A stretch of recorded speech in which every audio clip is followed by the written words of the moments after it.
Morning everyone, and welcome to another episode of Sunday Morning Drives. I'm Luan. I'm Frank. Hopefully you really enjoyed the previous episodes on the Honda S2000 and the 147 GTA. Today we've got something really special for you. What have we got today, Frank? We've got a Audi RS4. This is from production year 2018. It's a black color, looks really good. So today we'll do an impression on the car, do a bit of a review of the interior, exterior, and do a bit of a drive. And hope you guys like it. Yeah, so come along and enjoy the ride.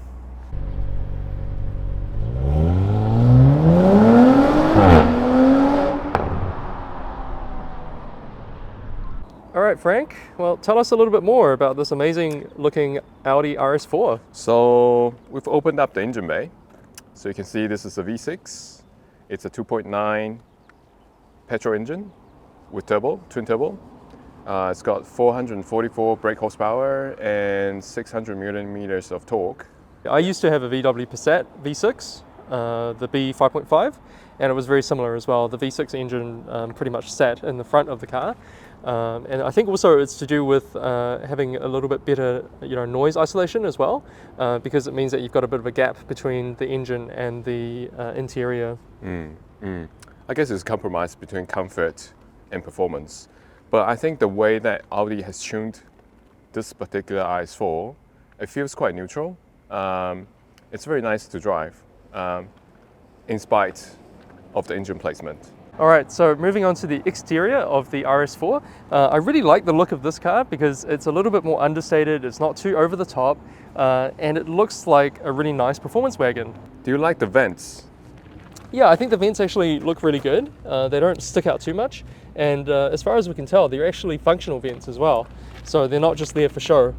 The stance is really aggressive, isn't it? Yeah, I really like the wider fenders and the wider wheel arches and the big wheels. That makes the car look a lot better, and certainly it looks like a great car, especially in this black color as well. It's a really good looking executive wagon, which is really cool. So for a car like this, basically if you were to only have one car, then this is the sort of thing that you would go for, because it has all the performance, 444 horsepower, 0 to 100 in about 4.1 seconds, and that is pretty much supercar performance levels, right? Especially with the Audi Quattro drivetrain. This car would be, in the real world, pretty much the fastest thing that you can have from A to B. So this and the C63 and the E63 and those sort of cars in the station wagon form, that's pretty much all the car that you need if you wanted to have a performance car and a really practical family car at the same time. So I was really thinking about buying one of these actually, either an RS4 or an S4 or a C63, but then I went down the other route of buying some extra cars. But if you were to have one car in your garage that does everything, then this is the type of car that you would choose. And as I said, the interior is actually really practical. You can see there's a big flat load area where you can store all your things. You can load up your bikes, you can fold the seats down as well, so it gives you a lot of practicality in a performance car really. So you can literally be taking this car on a B road, on a really nice drive, on a day like today. You could be going to the racetrack even, on this car. You could be going to the drag strip, you could be racing supercars in this car. And then you could take your dog and your bike and all the furniture that you need with you as well. So it's a pretty amazing sort of package these days that you can have in this car, both the practicality and the performance all added together.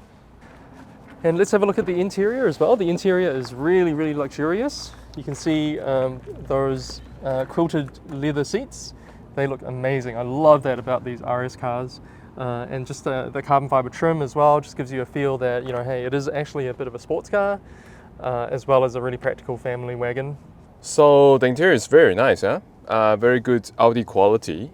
It's also very practical. So you have two cup holders here for your coffee, a little slot here for your key. So let's start the engine and show you some of the features. Wow, the V6 sounds very good, right? Sounds nice, yeah. Buttons a little bit far away from reach. If you're driving like this, especially the drive select, which you change the driving modes, I feel it's a little bit far away. So that's one downside. I think all the other stuff is pretty good.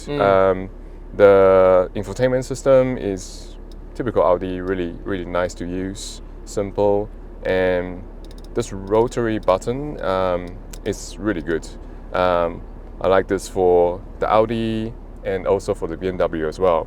The drive selector is very nicely designed, very slick, and the way it moves, it clicks and everything, it just feels very high quality.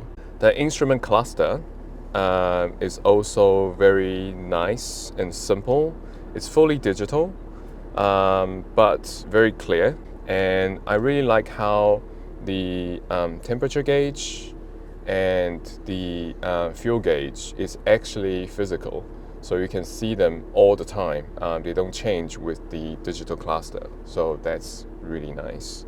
And most of the functionalities all have buttons which you can actually manually change. It's much better than having a large touchscreen which you have to, always fiddle and play with. This is quite interesting. These buttons are touch sensitive. If you touch them, a menu will come up, and then you can select which you like. So for example, for the fans, if you touch it, it will show you what's the power of the fan, and then you can change to high, to low, AC on, max, off. And then you touch this, it will show you, right now it's in auto mode. You can change it to how the AC kind of comes out from the top or bottom or the windows. So it's very clever and nice to use. So let's talk about the brakes on this car. Right now it's on stock calipers, which on the RS products of Audis, these calipers are really good already. It's 6 pistons in the front on each side and 2 pistons at the back on each side. But the brake rotors is aftermarket. This product is actually very good. It's from CZV. It's a 2-piece floating design. So it's got a aluminium central hub and cast steel on the outside. So it makes the whole thing much lighter.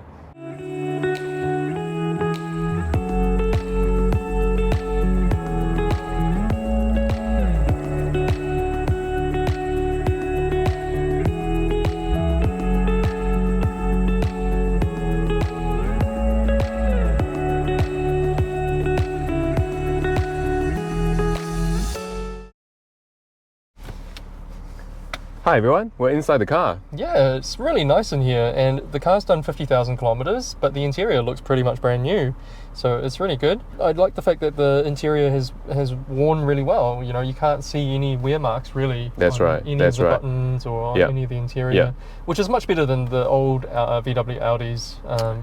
They had a period where they had paint coming off the buttons very quickly.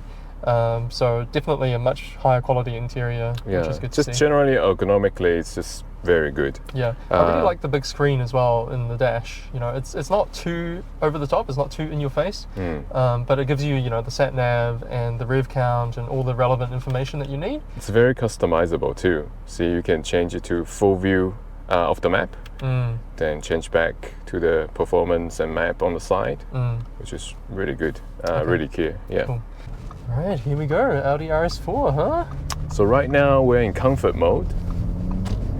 So in comfort mode, actually the throttle response is actually quite slow. If you want to gain some speed or pick up some speed, you really need to press down the gas pedal probably past half for the transmission to kick down and to get some power out of it. Sounds pretty good though.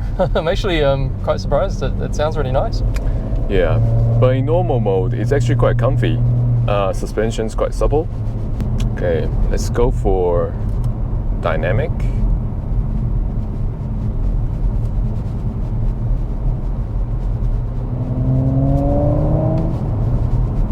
Yeah, the throttle response immediately It's much sharper. And sounds better too. Oh, there's quite a bit of torque there. Oh, okay. But for all-wheel drive car and front engine, the turning is actually quite good. So the brake feels really good too, especially with the new rotors.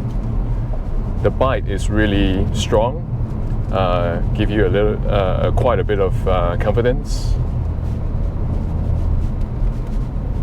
especially when you're carrying some speed. Yeah, if you brake it, it's just very confidence-inspiring. These Audi brakes are really good. Can we turn it back into comfort mode just to see the difference? Sure.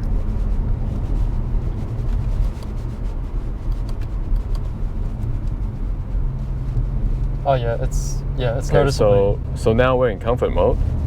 You can hear that sound is much quieter, right? Yeah, the exhaust note is a lot quieter, and you can definitely feel that it absorbs the bumps a little bit more. Frank, Audi thought that you were going to have a crash, man. Sorry. Are we going to be able to drive this car again after this? I don't know, man. Hey, maybe it was a rabbit or something. It's not me. Okay, so obviously he's got some safety features as well. Whether you like that or not, I don't know. It was trying to save my life. Sure, yeah, because we couldn't really save our own lives. Yeah, but definitely in comfort mode, you can tell that it's a lot more smoother through the bumps, and you don't feel the bumps as much. So it's actually quite a big difference now that we've driven the same part of the road again. And safer too in comfort mode, because it's not so responsive. So, you know, everyday drive, you don't feel so so tense. Yeah, and you don't have to focus so much on the car. That's right. Yeah. Yeah, so I guess this car is really kind of like a Jekyll and Hyde situation, right? Because in comfort mode, it's really easy to drive and it's really comfortable, and you could literally drive it every day. It's many people use these cars for daily cars, right? Whereas in dynamic or individual mode, it really does feel like a sports car, which is pretty awesome. I find it amazing that we have technology like this today where, you know, you can turn a family station wagon into almost a supercar, you know. So we'll just start the car up. Do you like the V6 sound? I like the V6 sound, definitely. Yeah, it's actually, they've done a good job considering it's turbo. Yeah. Right now we're in comfort mode. Yeah, I totally agree with Frank that comfort mode, the throttle response is very sluggish.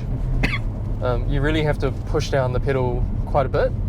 You pretty much have to go like half the travel. Yeah, pretty much. Just to get any sort of acceleration. Yeah. Oh yeah, it still has a bit of go if you really push down. Yeah. Yep, that's good. The steering wheel is pretty light. It's not too bad. It feels very similar to my C-Class actually, in terms of the sort of the feel and the weight of the steering wheel. But it definitely feels a little bit more sporty, obviously, because you know I don't have a C63, at least not yet. So it definitely feels a bit better. You can tell that there is quite a lot of grip right from the get-go. So there's not too much worry in terms of losing grip or anything like that. But yeah, it's a really, really comfortable car to drive. Actually, I'm quite surprised in comfort mode that it's actually this comfortable. Very nice, right? Yeah. If you can, you know, drive it every day, it's a good daily driver. Absolutely. Comfy, practical. Yep. Looks good. Yeah, looks great. Actually, that's what I was gonna mention. Like while we were driving, a lot of the passers-by actually turn their heads just to look at this car like a second view. Yeah, exactly. Try go around that roundabout and pin it. Oh yeah. Okay. That was pretty quick. And the grip, it's amazing. Huh? It just goes. Yeah. Right now, it's raining a little bit, but there's no slip whatsoever. No. I mean, that four-wheel drive system is just brilliant for these sort of roads, and especially for like New Zealand conditions, you know, where most of the time, even if it's blue skies, 15 minutes later it might rain, you know. So that's awesome as well. It gives you a lot of confidence in this car, a lot of confidence. Honestly, I'm actually surprised how small the car feels, because it looks like a big car. It's quite a comfortable car, like we're sitting quite far apart as well. There's a lot of room in the cabin, but it doesn't feel like a big car on the road. I'm not sure how they've done that. You know, they've had to widen the body and all that sort of stuff as well. So it's actually quite a large car. But when you're driving it, this is a very narrow road actually, and if it was a bigger car, you would probably be a little bit more careful, a little bit more scared. But the RS4 is perfect for this. It's absolutely perfect. Oh, kick down. There's a little bit of a delay in kick down. Yeah. But considering it's a big heavy car, it's actually not bad at all. Oh, it's got so much torque, man. And the gear shifts are very crisp, very crisp, very fast. Yeah. So if I use the pedals, it's very, very quick, right? Yeah, it's very fast. Oh yeah, you can hear those burbles on the upshifts. Yeah, the upshift blip sound sounds really good. Yeah, that typical VW Audi. Yes, that's right. Let's give it another go. Whoa. Let's go. Punchy, huh? Very punchy. Yeah, very stable through the corners. Yeah, handling. Incredibly stable. What do you think? Yeah, I mean, honestly, we're probably not going that fast in terms of the speed. Yeah. But it's very, very assuring. It's very confidence-inspiring. Yes. Yeah. So you know, we both own Lotus Exiges, so we're used to cars that can go really fast around corners. So this is definitely not going to be able to keep up with that. But for a big car like this, it's more than enough, more than what you'd expect. Yeah, totally.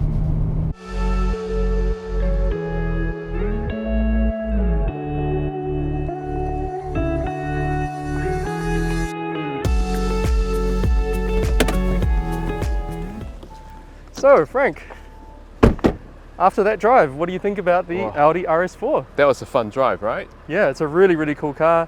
I really like it. It's super comfortable, it's really quiet, but it has all the performance and all the power that you need as well. It's amazing, such an all-rounder. Does everything very well. Exactly. It's very quick, and it's got so much torque, huh? So it pulls out very, very fast, and even with some of the corners, you can pull through the corners very well. It's amazing. 600 Newton meters. Yep. That's quite a lot. It's a lot, yeah. It's a really perfect all-round car. You really can't get another car that has this sort of package.